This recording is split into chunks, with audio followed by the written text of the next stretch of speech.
Hello friends, the mandate of the Department of Earthquake Engineering at the Indian Institute of Technology Roorkee is to address the earthquake risk in India and to develop appropriate technologies for improving seismic resilience.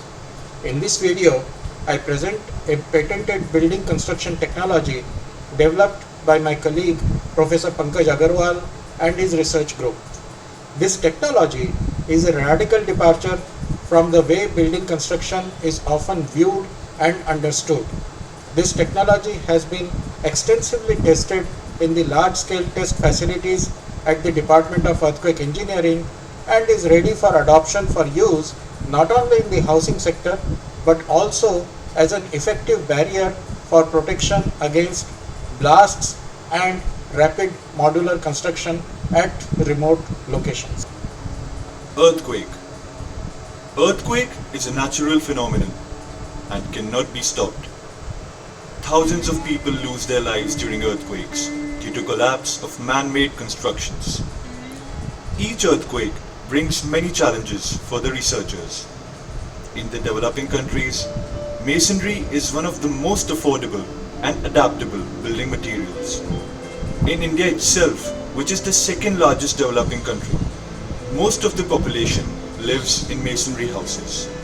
As per census report, 84 million houses in India are made up of burnt bricks and around 62 million houses are made up of mud or unburnt bricks.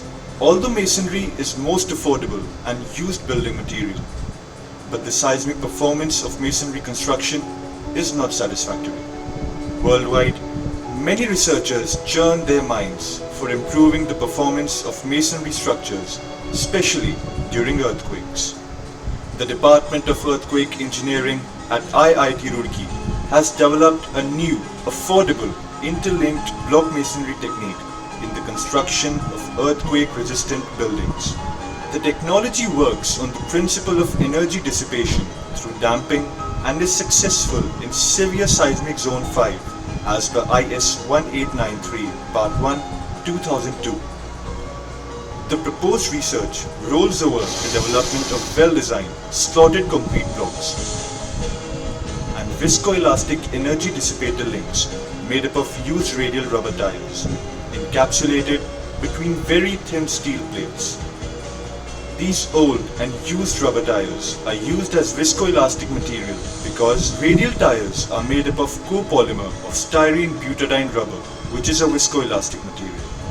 Ply, that is the base part of radial tire, used for making viscoelastic energy dissipator links, has maximum part of steel wires embedded diagonally in the rubber, which enhances stability, strength, and viscoelastic property of the material. It is available at a very cheap cost in the kabadi market, which cannot be recycled easily. Properties such as high strength, high tear resistance, high shear resistance, and high toughness are more effective for the development of viscoelastic energy dissipator links.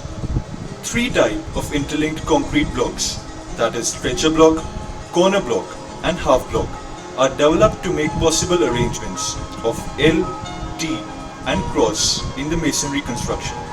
Interlinking of the blocks is done with the help of two types of viscoelastic links, one vertical and one horizontal. No cement is used for the interlocking. Rather, the concrete blocks are provided with 4 vertical grooves to restrict translation and 2 horizontal grooves to restrict rotation under severe earthquake loading. The strength of concrete blocks is kept much higher than viscoelastic links for energy dissipation through the yielding of low strength viscoelastic links and friction between the concrete blocks. The developed technology is tested under severe conditions on shake table and shock table test facility by simulating artificial earthquake excitations. Its seismic performance is analyzed experimentally. A full-scale housing model with maximum load carrying capacity is made on the shake table and tested under series of simulated earthquake motions as per IS code 1893 Part 1 2002. Peak ground acceleration of 0.18 g and 0.36 g, that is dBE and MCE of zone 5, considering soft soil condition, is applied. Along the height of the model, there is a reduction in maximum roof acceleration as compared to base motion without any damage in the model. The energy imparted is completely dissipated through friction and viscous damping of viscoelastic links. The model retains its original shape and position after the tests. Further, increasing the severity of the test, single-storied and two-storied models are also tested on shock table by giving impact type of loading.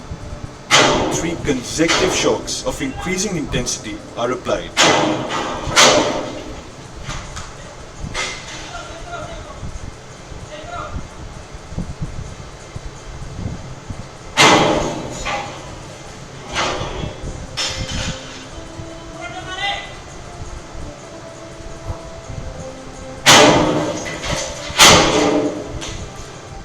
In the test results, it is seen that peak acceleration at the roof of model is significantly lower than the base of model without any distress or damage in the model.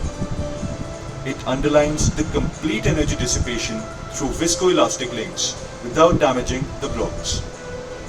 The elastic plastic behavior of viscoelastic links reveals that the model regains its original position after completely dissipating the energy imparted during the shock test. Besides better earthquake resistance capacity, there are many advantages of interlinked block masonry system over the conventional masonry system.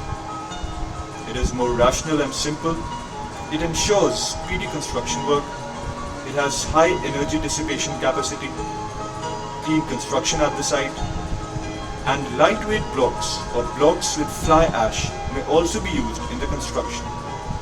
So, what do we expect from the industry?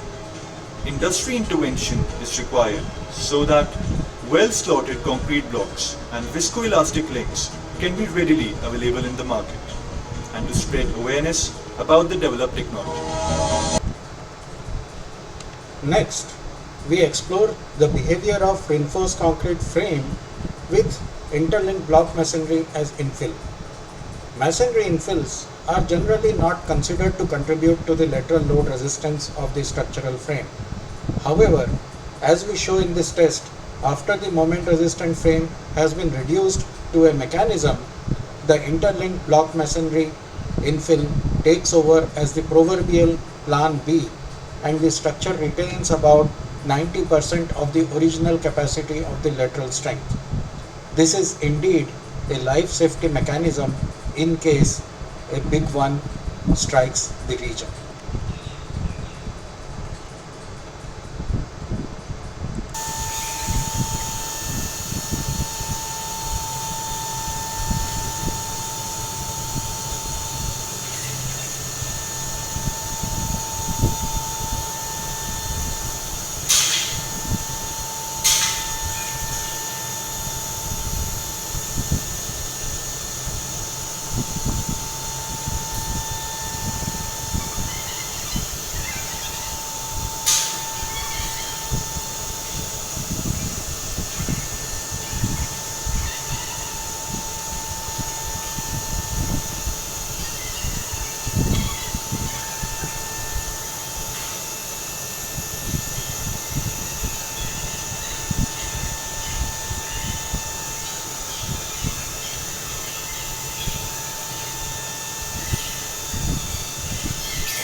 So as you can see here, this is the original frame, lateral load behavior of the reinforced concrete frame, and the maximum load that is carried, that is supported, is about 190 kilonewton at this level. And after the frame has sustained damage and transformed into columns, developed plastic hinges, and the frame has been transformed to a mechanism, this is the load resistance and energy dissipation. As you can see from the stable hysteresis loop, this is the resistance offered by the masonry infill, block masonry infill. And you can see the remarkable point is this: the maximum load carrying capacity is about 90% of the strength of the original frame, undamaged frame. So this is what I was referring to as the plan B. The masonry acts as a real strength, lateral strength, in the event of primary structural frame collapsing. The masonry infill continues to resist the load, and that can be a real lifesaver in the crunch situation. Traditionally, infills are considered as non-structural elements, and it is considered acceptable to have damage in the masonry infill. However, it poses a serious risk of secondary damage if a part of the damaged masonry infill in the upper floors of a multi-story building falls down. That's a real life hazard. I mean, a brick falling from, let us assume, 10th floor or even 5th floor on a person or standing on the street, it's a sheer fatality. So we examine the out-of-plane behavior of interlinked block masonry as infill in a structure reinforced concrete frame. As you will see, we exhausted the capacity of our test facility and pushed the infill by as much as 225 millimeter, but not a single block came out of the assembly. And this kind of behavior is very, very promising to withstand blast loading. So this kind of setup can also be used as a protective barrier against blast loads.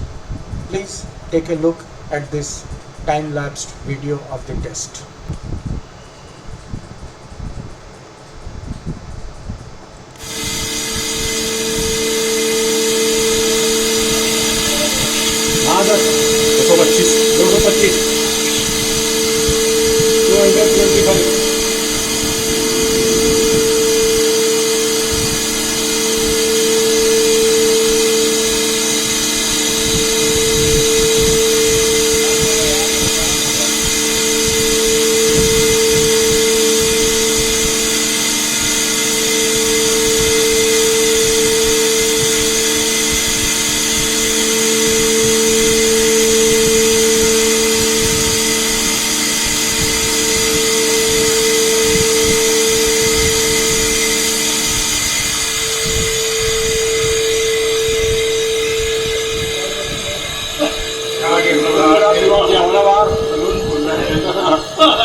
So as you can see, the masonry infill panel constructed out of this interlinked block masonry continues to retain its integrity even when pushed out of plane by such a large extent.